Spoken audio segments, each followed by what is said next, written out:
What the fuck is this piece of shit? Characters like Luke Skywalker, Han Solo, and Indiana Jones are loved because they're unique and have a timeless attraction. People were drawn to Luke's hero's journey, Han's roguish charm, and Indiana's spirit of adventure because they differed from other stories in their fields. Luke stood for hope and growth, which spoke to people who wanted to endure hard times. Han's confidence and wit made him the perfect example of charm. The mix of archaeology and adventure in Indiana Jones appealed to our desire to explore and find new things. These figures became a part of pop culture, not just because of the stories they were in, but also because they were real and easy to relate to.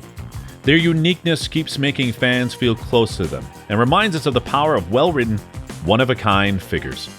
But oh, the Hollywood magic. It has a peculiar talent for snatching the adored childhood heroes of our generation and reducing them to mere shadows of their former selves. Remember those well-known figures who, in the past, motivated us with their wisdom, courage, and wit? Fans were truly not prepared for the astounding makeover the Hollywood machine had given them.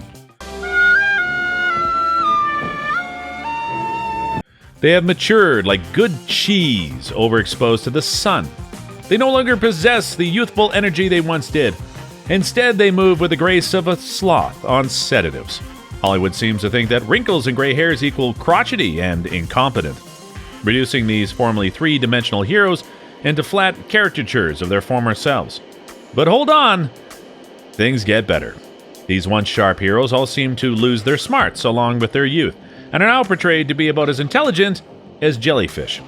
Without 3 breaks for commercials and a group of consultants, they can't figure out a straightforward puzzle. Do you recall how effortlessly they used to defeat villains? Ooh, those times are now only a dim memory. It is nothing short of a masterclass in disillusionment how Hollywood has turned our childhood heroes into old, foolish, and pointless stereotypes. But don't worry, those who do not allow Tinseltown to taint their priceless memories are the true heroes. Let's talk about the latest trend in Hollywood, which is to make popular male characters weaker and less smart in the name of diversity and progress. Who needs characters to be consistent when you can flatten them out like pancakes? It's amazing that, in its great wisdom, Hollywood has decided that the best way to make new female characters likable is to make the original male characters look as useless as wet paper bags. Because it's clear that the way to equal rights for men and women is to downplay the achievements and traits of well-known male heroes. In the long run, doesn't that make the female figures seem too desperate and low? They earn their spotlight, but the characters shouldn't be thrown away like old family heirlooms. Why bother developing strong, independent female characters with their own rich stories and depth to their arcs, when you can just write them to be practically perfect and have them steal the show by making the male legacy characters look bad?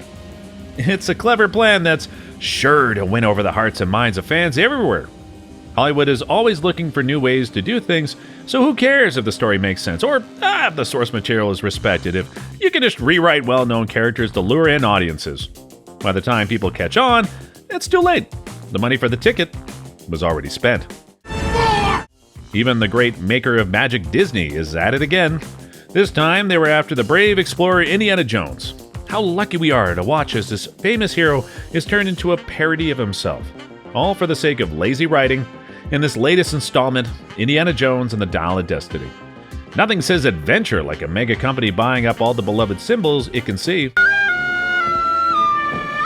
In all of their infinite knowledge, Disney has chosen that Indiana Jones should join their other popular franchises. Due to a deep misunderstanding of the source material, the movie not only demonstrates a Last Jedi style of neglect in the handling of the character, but also features a story full of cringe-worthy leaps in logic, and a third act where the titular character is almost completely sidelined. Thank you, Disney, for another great installment of a well-known classic that just shows just how good you are at missing the point. Forget the whip-cracking, fedora-wearing, world-traveling archaeologist. Those days have come and gone. Give 'em hell, Indiana Jones! Now it's all about making archaeological digs into theme park attractions. Why stop at the movies? Indiana Jones is bound to become part of Disney's huge money-making merchandise business, which shows how little creativity there is in the world. Get ready for Indiana Jones toys, lunchboxes, and maybe even Minnie Mouse ears with an Indiana Jones theme, because who wants to be real when you can just make money? Disney won't be happy until Indiana Jones is a watered-down, family-friendly shadow of himself. Say goodbye to daring escapes and exciting chases.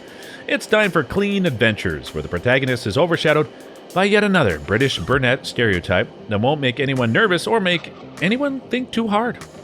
Indiana Jones has become a purchasable product thanks to Disney's magic touch, which has taken away his sense of adventure and replaced it with dollar signs and the worst kind of lazy writing. Ironically, the movie completely tanked and lost the company millions of dollars instead. At the time of this writing, the film has only made back half of its outlandish $300 million budget domestically. It made $382 million worldwide. So, at least made its money back, right? Wrong. The average marketing budget for a big studio picture is about half its production budget, so it's safe to assume that Indiana Jones and the Dial of Dementia is still a solid $68 million shy of actually making any money, a whole 2.5 months after its release. No ticket. We truly love movies, and hate to see this happen to a beloved franchise. But we're hoping that this sends the message to Hollywood that audiences aren't quite as stupid as they think. It's about sending a message. With its $200 million Secret Invasion series, Marvel, formerly the unbeatable juggernaut of great movies, did the unthinkable and earned its place in history by breaking the MCU's lowest Rotten Tomatoes rating record with a rotten score of nearly 54%, and the audience score trailing not too far behind at 49% at the time of this writing. Bravo to Marvel for always breaking standards most spectacularly. This record-breaking success is due to the fine art of telling bad stories and killing off characters for shock value. Who needs plot that makes sense and characters that are well thought out and developed when you can throw a bunch of superheroes together and hope for the best? Marvel's Secret Invasion is a great example of how to hurt figures that people like. Superheroes no longer have depth and a lot going on behind the scenes. Now they're flat and do illogical things that would make a soap show blush. And let's not forget the plot holes so big that the Quinjet could fit through them.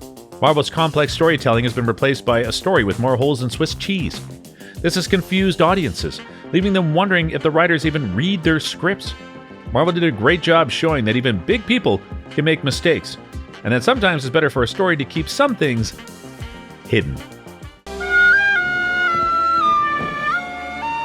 To add insult to injury, Secret Invasion, the latest Marvel show on Disney+, has made the same mistake that Disney made with Luke Skywalker and Indiana Jones. Protagonist Nick Fury, who was once known for his quick wit, tactical skill, is the latest victim of a full-on character assassination, seemingly aging a decade or two in just a few years. He's become an older, possibly even senile version of himself. Very creative move. It's as if Hollywood thinks that being wise and experienced means being stupid. It's almost cute how these well-known figures are being stripped of what makes them special. It's amazing how often Hollywood makes the same mistakes, and Secret Invasion is no different. And what a loving way to thank Samuel L. Jackson for his decade and a half of service to the MCU, with a leading role in not a theatrically released movie, but a lackluster, poorly made streaming show. Thanks, Sam. Here's hoping that in the future, our favorite characters will be able to get older with grace, maintaining their cool demeanor and infectious charm. Luckily, not all actors and filmmakers in Hollywood disrespect and mistrust the source material when making sequels, requels, reboots, or remakes. Luke Skywalker himself, the beloved Mark Hamill, was brave enough to say he didn't like how Rian Johnson portrayed Luke in Star Wars The Last Jedi, and did not resist the temptation to tell the director exactly how he felt. Hamill, who so much liked Luke Skywalker, didn't agree with making the famous hero a grumpy hermit who likes to throw lightsabers. I just fundamentally disagree with your concept of this character. Who would have thought that the person who saved the galaxy would end up living alone on a remote island and milking aliens? It's a big deal when the actor who played the character for decades says he doesn't like where the series is going. Sadly, well, we all know how that story ended. Fans worldwide praised how smart it was to make their favorite hero grumpy, and the internet was full of understanding and unwavering support for the film, cementing The Last Jedi into history as the greatest Star Wars film of all time. It even won 6 Academy Awards, including Best Picture. Just kidding. Everyone hated it. This movie fucking sucks. Hamill's cries fell on deaf ears, resulting in a movie that is universally regarded as the worst thing ever created in all of the Star Wars universe. And that's including the Star Wars Christmas special. Oh, we are excited, aren't we? Ugh. The movie was so hated, in fact, that it led to a worldwide fan movement to boycott the following Star Wars film to be released, the Han Solo-led prequel Solo, A Star Wars Story. Sadly, this caused Solo to massively underperform at the box office, which is rather unfortunate because, unlike the sequel trilogy, it was one of the only Disney-released Star Wars movies that actually stayed true to the feel of the original trilogy, along with Rogue One 2 years prior. It's no surprise that Star Wars fans openly welcomed Hamill's criticism. Mark Hamill's disagreement with Luke Skywalker's portrayal in The Last Jedi is a shining example of how to handle artistic differences within a beloved franchise. May the Force be with him in everything he does in the future. And thank you for watching today's episode. We hope you enjoyed it. Stay tuned to the channel for part 2 coming soon. Tell us your thoughts in the comments below, and please like and subscribe to the channel for more similar content. Until next time, take care. Goodbye.